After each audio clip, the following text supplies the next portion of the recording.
Internet Magazine.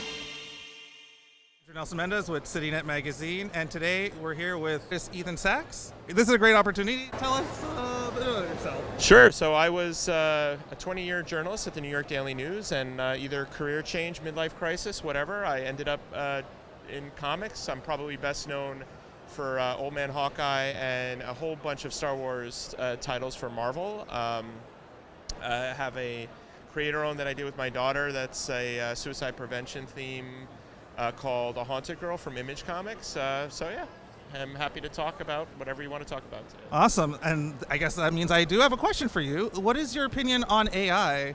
I have a lot of opinions about AI, and just about all of them are not positive. I do understand that at some point, when it's refined, there will be positive medical and other uses for it, but the overall environmental impact, the amount of power and water necessary to run these servers is just potentially cataclysmic. Back to comics, it is an existential crisis for our industry. You have machine learning in order to train these AI programs. Most of them are not trained with permission or compensation for the artists, especially, and you basically are going to have a situation where one day they will probably be replacing human artists with AI that does a regurgitation of many human artists' work without any kind of proper compensation for it. And it's, I know a lot of artists who are affected. Like if you put into ChatGPT or other places, put their name and like draw something in the style of, it mimics them, not as good, mind you. Obviously it was trained on their art, but they never saw a dime. They, didn't give permission, and so it's kind of heartbreaking because one day that will take away human jobs for it. And to me, art is a human endeavor, right? So what is the point? Like if you're saying, yeah, it's easier to type in a prompt and have it delivered to you, but the art of putting in the time and effort and training yourself, because yeah, maybe the first time you do it, it's not going to be great, but if you keep drawing, like there is something great about it, about doing something yourself. And so I think that's stolen for the ease of putting something into a prompt. That's my personal opinion. I know not everyone will agree, but that's where I stand.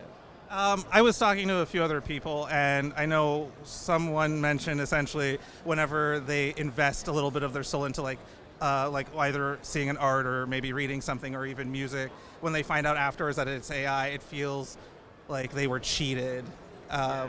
Do you have any thoughts on that in your I do think across the board there's a blurred line, and people don't advertise that this is AI or whatever because they're trying to hide it. I think part of it is the negative connotation, and but that makes it hard to discern. Like a lot of people don't want to support that, and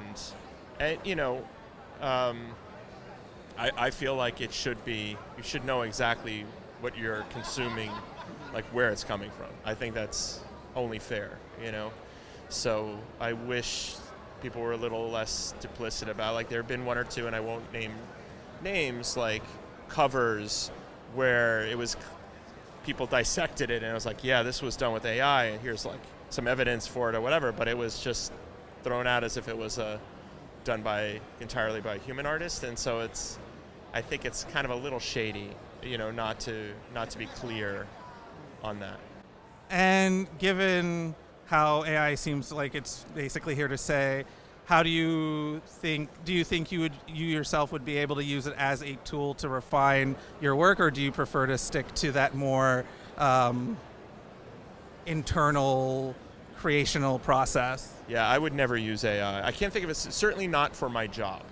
If it was like, my wife is someone who just successfully battled breast cancer, and if, the doctor said they're using AI to look through the scans or something to catch things they might have missed, and they say that that's necessary, then that's one thing. But for what I do, which is writing, that what I do is the writing. And if I'm using a crutch, to me, I lose the satisfaction of doing what I do, and also I lose what is uniquely me, for better or worse. So I wouldn't use it. I never use it. I don't use it for like writing newsletters or things that I could cut time with it. I never use it, and I don't plan on starting now. So that's just, again, it's an individual choice, but I do feel like the biggest problem with AI is it's being expanded in an irresponsible and unchecked way. And so until they really refine the environmental impact, until they compensate artists especially, and get permission, then there has to be some legal things to stop it. They don't have a right to ignore laws and copyright and things like that. So yeah, I'm very much against how AI is being developed now. I'm not saying the technology in the future can't be made better, but that's not where we're at now. Perfect. Well, thank you for your time. I was Andrew with CityNet Magazine at Montreal Comic Con 2025. Thank you.